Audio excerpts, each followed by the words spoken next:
This is one of those guitars that found me. I had no idea I was going to own this. It must be something to do with the Gibson name on the headstock. What this guitar represents, I knew that it was something that I wanted.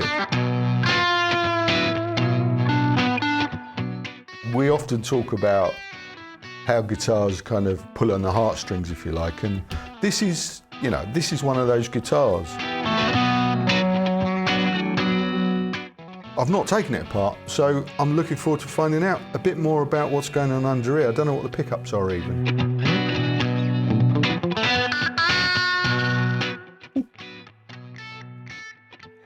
Here we go. Oh wow, it's got writing in it.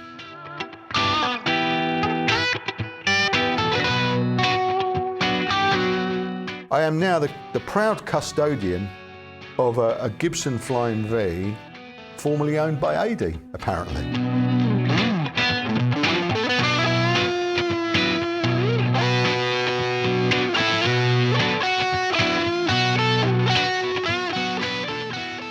Hi everyone, thanks for joining us today. Good to see you.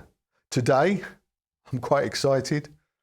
When am I not? When there's a new guitar in front of me. Well, it's not new today. It's not new. It's used. It's quite well used, actually. It's about 30 years old. It's a 1991. Look, I have to do that because it's a Gibson, a flyingv. Look at that. What a wonderful guitar that is. Look at that. It's cherry. You can see it's a real nice dark cherry, and it's well used. It's 1991. This. So it's got a good old, you know, vibe going on. It's lived a life. Look, buckle rash, you know, some breakage on the large pick guard, and oh look, you know, it's a cool thing. So look, this is new to me. I've only had this just over a week. I got this just the other week when I went shopping for the Gibson Les Paul Custom that we reviewed last week. That was one shop, and then I went into another shop, and this was hanging on the wall, and it was like calling to me. You know what it's like. So I'll talk a little bit more later on about why I bought it, what made me buy it, and stuff. But now, for what we'll do now is we'll get stuck into the meat and potatoes of this review, okay? Because I know a lot of people are more interested in just finding out about the guitar. They don't really care about what I think. So we'll do that later because I know there are people that do, and I'm going to tell you anyway. So for now, what we're going to do is we're going to do a proper deep dive review because, as I say, this is new to me. I don't really know. I've not taken it apart, so I'm looking forward to finding out kind of a bit more about what's going on under here. I don't know what the pickups are even. I haven't weighed it and I haven't measured the neck and stuff. So we're going to do that now. We'll have a proper nerdy old look at this thing and find out a little bit more about it. Don't forget, if you're in a bit of a hurry or you want something specific from this review, like you want to hear it, or you want to find out what the pickups are, timestamps are all in the description box, so you can leap forward seamlessly to that part of this film, okay? So, yeah, it's all there. Check that out. If, however, you want to join me for the ride, put me on pause, go and grab that drink, come back, and let's get stuck in. See you in a minute. Okay, so brief history of the flyingv. Was introduced in 1958, designed by Seth Lover, alongside the Explorer and the Modern, which were all pretty much short-lived. The V sold, I think, in the 58, 59, sold less than 1,000 copies. So it's very rare, the original one. Joe Bonamassa obviously got a few that he's found in skips. But that's about it, really. They don't come up very often. The original one was this one here that I'll put a picture on the screen, which has got the brass V-style tailpiece. It's got a smaller scratch plate in this and 3 inline knobs. Okay, and as I say, that was made out of Carina. They reintroduced it then in 1967 as this version. okay, with a Maestro vibrola. So there's not a string through now, it's a Maestro vibrola, a larger scratch plate, and triangular knobbage, okay? And this is a version that you see Hendrix playing. He had a, I think it was black, his, wasn't it, 67, 60, I think he had several that he played famously. Other famous players of the Flying V were Albertking, who originally kind of made it acceptable. Actually, I think it's probably why Hendrix played one, because he was a big Albertking fan. And Dave Davis of the Kink, not the Kink, the Kinks, famously played one in a bizarre fashion. And then, of course, all those hair metal guys came along and ruined it a little bit for me. I was never really into the hair metal, and I was heard once to say to my partner, if I ever buy a Flying V, please shoot me now. Okay. But you know, that was then. This is now. And I've got a Flying V. And I'm very pleased. I'm very pleased because, as we'll discover in this review, there's actually a lot of really good stuff going on here. This one I've got here is a 91. A 91, they reissued this as, and I think they called it the 67 reissue for a while. So it's got the same specs, although obviously this is a hardtail. It's not a Maestro vibrola. So, and it's got the uncovered pickups. This did come from the factory like that. So yeah, this, as far as I can tell, this is pretty standard. So let's have a closer look at it. Okay, so all about the guitar. We have a mahogany body on this one, and we have a mahogany neck. And we have Gibson Deluxe tuners, set neck, obviously. So while I've got it over, I don't know how much you can see. I'll do some close-ups, but you can see the vibe, the buckle rash on this. See how many pieces of wood it is. It looks like it's 3 pieces of wood, actually. Looks like there's a join there and a join there. That looks right.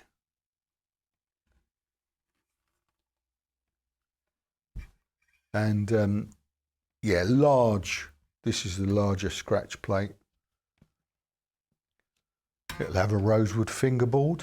There's no binding on this. They did do versions with binding, but this isn't one of them. The nut looks to be original. It's quite aged. Definitely looks to be. Well, it's been on there for a very long time. You can see the patina. I love the patina on this guitar. I love the fact that it's got over 30 years of stories to tell. It's one of the things that drew me to it in the first place. I can't say if it's had a refret. I'm guessing it might have done, to be honest with you, because, well, okay, the board looks really nice and clean and tidy. There's a few little gouges, but nothing. It looks in really good condition. And the frets look pretty good condition. I mean, I don't know what 30 years playing wear looks like. I don't know how much it's been played, but it's been played. I mean, you can see that, can't you? The cracks in, I'll take that off carefully in a bit, but that's just because someone's screwed it down too tightly. Well, that's pretty much it. I mean, it's got 2 volumes, this. So it's got a volume for each pickup and 1 tone control and a 3-way switch. We don't know what any of this is, so we're excited to be able to take it apart now and find out. So let's do that. Before we do that, let's weigh it. It's, I mean, I think it's quite a light guitar. One of the reasons I bought it, I saw it in my local shop. I'll talk more about it later, but I lifted it down and I felt, oh, that feels nice. Just felt like a nice weight. I don't know what exactly, so let's find out. So I'm guessing 8 pounds or under. Let's find out.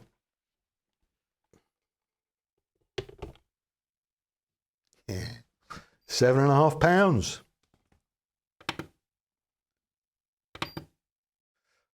.33 kilos. Really nice. Okay, let's get the strings off and have a closer look.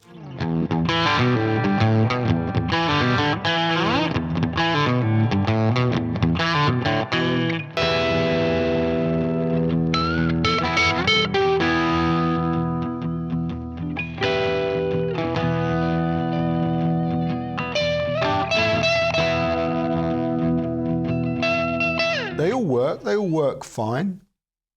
You can see, I hope you can see that on that camera. You know, it's a bit wobbly. They've been well used, haven't they? They do work fine and hold their tune, but they've definitely got some age to them.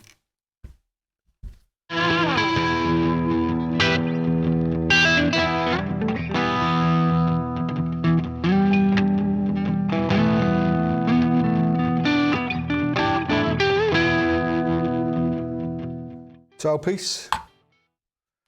That's pretty heavy. It's heavier than the more recent ones. Wow.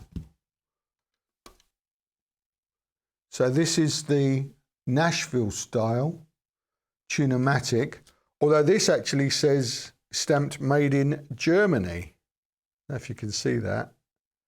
So I don't know if this is the original or not. Would Gibson, well, I was going to say, would they make their parts in Germany, and even if they did, would they admit it? I'm not sure. I reckon that might be a replacement. Does anyone know? Please let me know. Anyway, that weighs even 54 grams. So there you go. And I just see it has, I don't know if you can see this, it's got some little ding marks on the back where the strings have rested on the back of the bridge, which is one of the problems with this wider Nashville style. The strings connect with the back of the bridge as well as the saddles. I might top wrap this, I'm not sure yet, I haven't decided.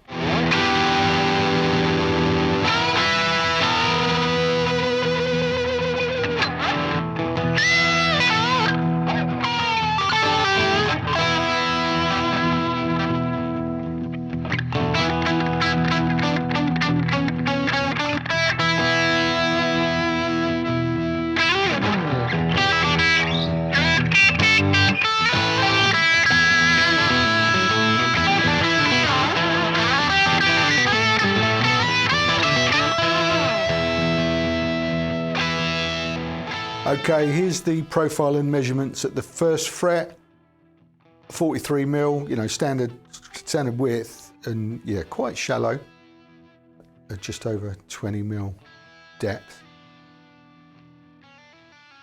There you go, there's the neck profile and measurements at the 12th fret, fairly consistently. It's got a nice C shape to it, but you know, quite shallow all the way up. There you go. Let's get this off. We'll have to reset the action now. I'll have to take these out to take the scratch plate off. Let's put that there.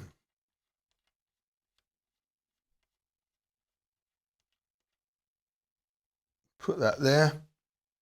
Let's unscrew it. I'm going to be careful, obviously, because this has got a crack. As I say, if you screw any scratch plate down too tight, you know, it risks cracking, which this one's done. So I'm going to be very careful.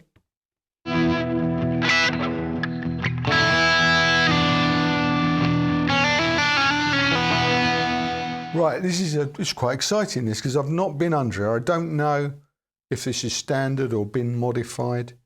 So let's try and carefully lift it without breaking it any further. Ooh.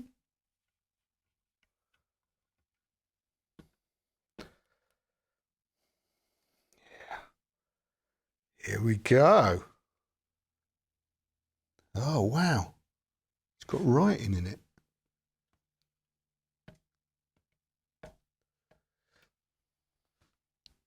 It's not a vintage guitar, but it's 1991, so it's, you know, it's got some age to it, and you can see that. Okay, what we've got here, apparently, I think that's someone's postcode. I think they've put their postcode in there, and what a smart idea that is. It looks like Adie. I'm going to just blur out, obviously, the postcode or a bit of it for privacy reasons. But yeah, it looks like this might have at some point belonged to Adie. How cool is that? I shall have to reach out, see if I can track Adie down. Right, so the pickups, pattern number pickup, that's the only identification on that. And that one there, upside down, obviously. Or I can flip that, can't I? There you go.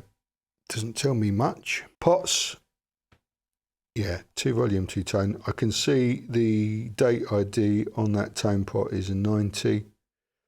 And I can see the date ID on that volume one there. It's 91, so it looks good. Well, looks original. I don't know. I mean, the wiring's a little bit mucky. Difficult to say if it came like that or not, or it's been rewired. Are they the original pickups? I don't know. I'm going to have to do a bit of research, can't I, to see. There you go. That's possibly, I can't say, can I, for sure, but possibly the first time that that's been opened up since Adie put his postcode under there. I'm pretty sure that is. It looks like a Plymouth postcode, Plymouth in the UK. So, if anyone knows who Adie is, or if Adie, if you're watching, get in touch, mate. I'd love to know a little bit more about the history of this guitar. Okay, let's try and get it back together without damaging anything.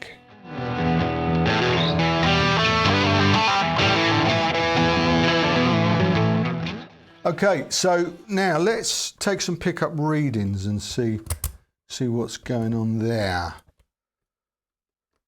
All controls on 10. Neck is 8.83 kilo ohms. Oops. 4.37 Henrys. And the bridge, 14.52 kilo ohms. A 6.44 Henrys. Woo. So I think these are meant to be, I think the neck is meant to be 496R and the bridge 500T. Okay. So anyway, that's what the readings are. What we'll do is now we will plug it in and see what they sound like, shall we? Let's do that. This is the best way to play it, sitting down, locking it into your leg like that. You can play it, I've been playing at home just with my arm, locking it in quite comfortably, and it's cool because you kind of get into it, you lean forward and you've got all of this access. So it is actually comfortable, not the most convenient guitar to play sitting down. You can't just grab it and do it wherever you are. You have to think about it a little bit or adjust your position to suit, but I think it's worth it. Today, I'm using the Marshall JCM 900. I thought this guitar deserved the big guns. It's the sort of thing that flyingv players would have used, isn't it? Marshall. And if you've watched recently, you'll know that my Marshall JCM rig is cranked through a 2 notes torpedo. So it's got a minus 20 dB cut, which means I can really crank the amp. These are the settings. And I'm playing it through the Marshall 1936 vintage 2x12. And I've got some pedals on the board here. There you go. Oh, that's noisy, that, isn't it? I've just turned, that was the super overdrive. I've just turned it off. You can hear how much noise a pedal can add. Let's listen to that again. Off, on. So this shouldn't need explaining, but occasionally I get comments from people saying, we can't hear what the guitar sounds like because of blah, blah, blah, the pedals you're using or the amp you're using or whatever. Well, I can only show you what this guitar sounds like through the rig that I'm using. And it's never going to sound the same, is it, as in any of your homes, because you'll be using different rigs. The guitar actually sounds like this, okay? That's what the guitar sounds like. Then when you plug it in, it'll sound something, you know, different, depending what you're using. I go through clean sounds. If you watch any of my reviews, I always do something clean. I try and remember to use all the pickups. Sometimes I forget the middle position. But, you know, and then I'll kick some drive in and I'll play it, and I'll try and go through a range of sounds. So really, what I suppose what I'm doing here is just giving you an example of what the guitar can sound like in certain circumstances, you know, using all this nonsense. So it should give you a kind of an idea of what we're dealing with. But tone-wise, this is what it sounds like clean today through the rig that I'm using, and all that info, by the way, is all in the description box, and obviously, you know, you've seen some shots of it. So, on the neck pickup, without any of the pedals on, but through a cranked Marshall, it sounds like this.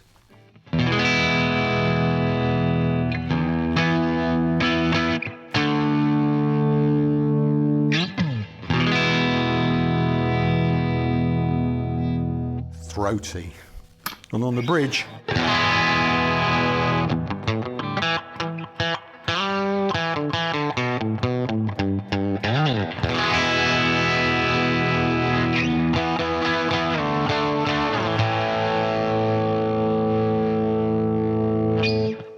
it's a cranked Marshall, obviously. You can clean it up.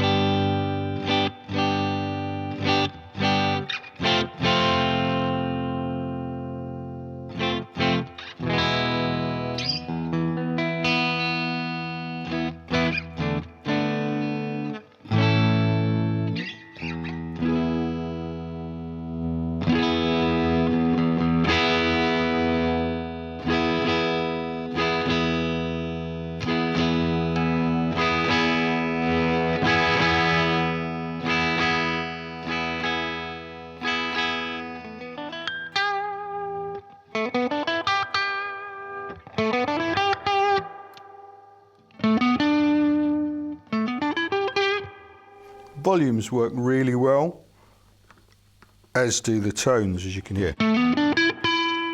Tone. It's got one tone for both pickups.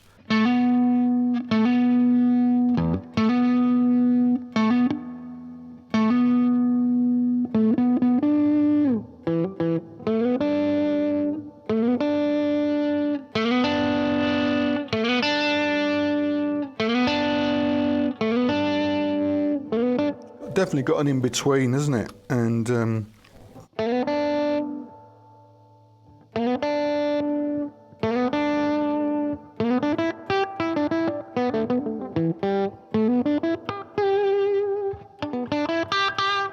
I quite like just having one tone, actually.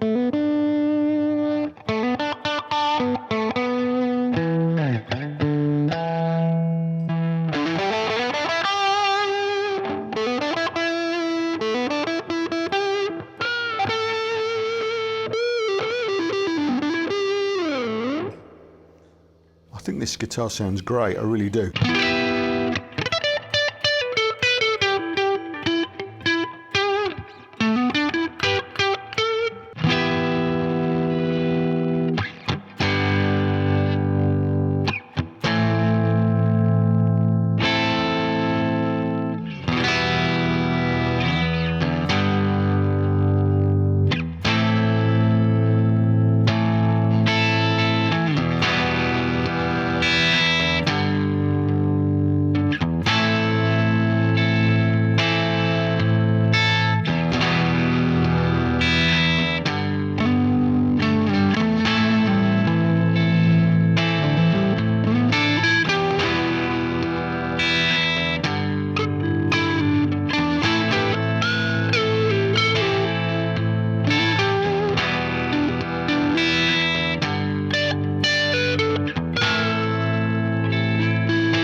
Sorry, that was entirely spontaneous. Put a bit of drive on that.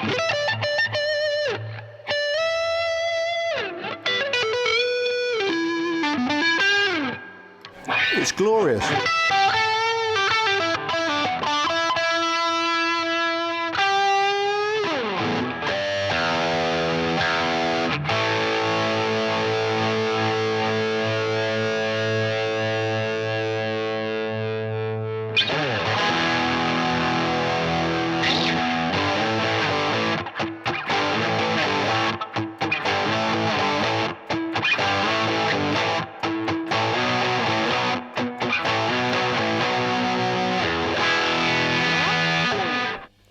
So let's play something and have a little bit of a jam and see what it sounds like.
What a great guitar.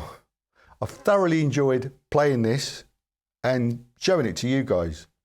What do you think? It sounds great. It looks great. It feels great. The feeling that this gives me, we often talk about how guitars kind of pull on the heartstrings, if you like, and this is, you know, this is one of those guitars. This is one of those guitars that found me. I had no idea I was going to own this. I found it in my local boutique music store, hanging on the wall. I'd only wandered in for a coffee and say hello to my mate Tom, see what was new. Every now and then there's a little gem, and this one was hanging there. So I went over, it was hanging on the wall, I went over, I just lifted it off the hanger. I felt the weight, I felt the neck, put it back, that was it. And you know, and I went home. But straight away, I'm going, oh. The ticket price of this was £1,499 English pounds, which is $1,820 actually. I've looked, I worked it out. So just over $1,800 was the ticket price. I knew instinctively it was about right. You could maybe buy them cheaper. You could probably spend quite a bit more. So it felt about right, but I couldn't justify spending $1,800 on this because this is for me. This wasn't really for the channel. $1,800 I could buy several guitars that I like and want, but primarily to create content with. because that's what I have to think about now. So I couldn't justify that.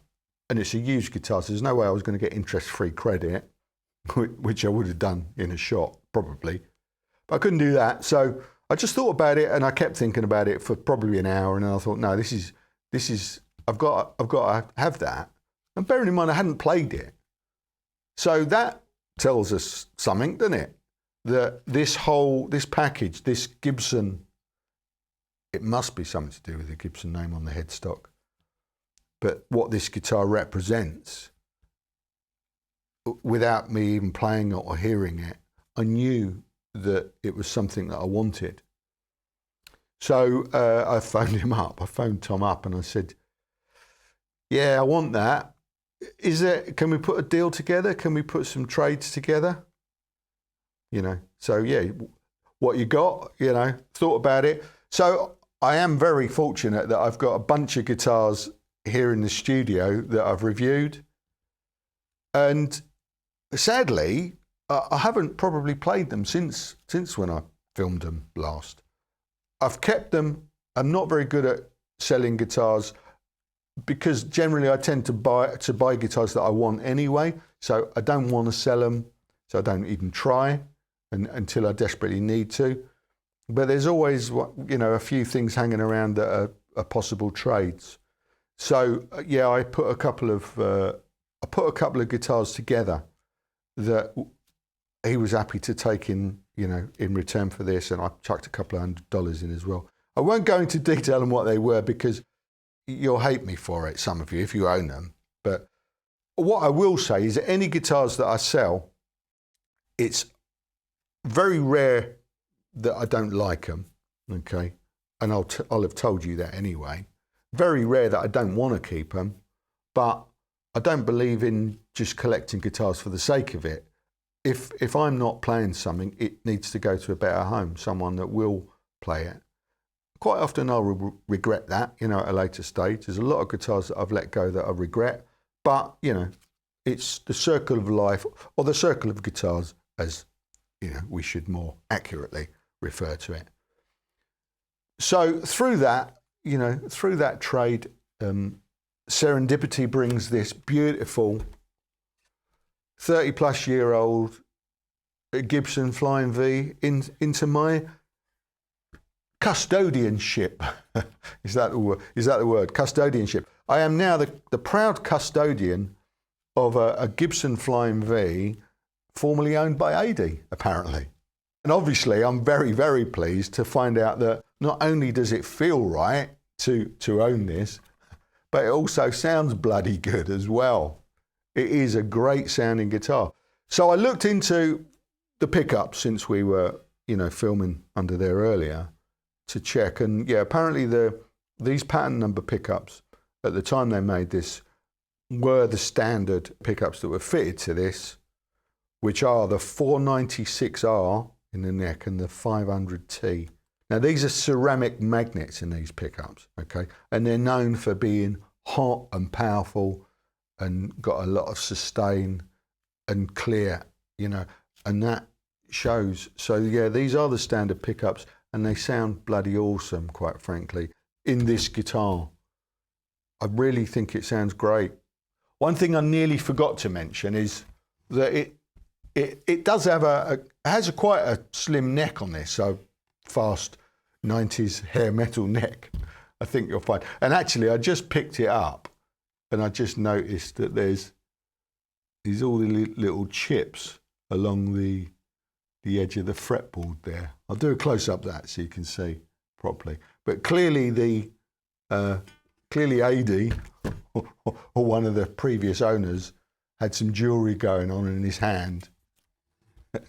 That would be my guess. Yeah, rock on. There you go. That's my review today of my new old Gibson flyingv. Thanks for joining us. Hope you've enjoyed having a closer look at this today with me. Come back next week, see what we're up to then. I have no idea what it is at this point. I'll have a think, see what I can come up with, eh? So come back next week, you know, and see what we're up to. Cheers for now. Ta-ra.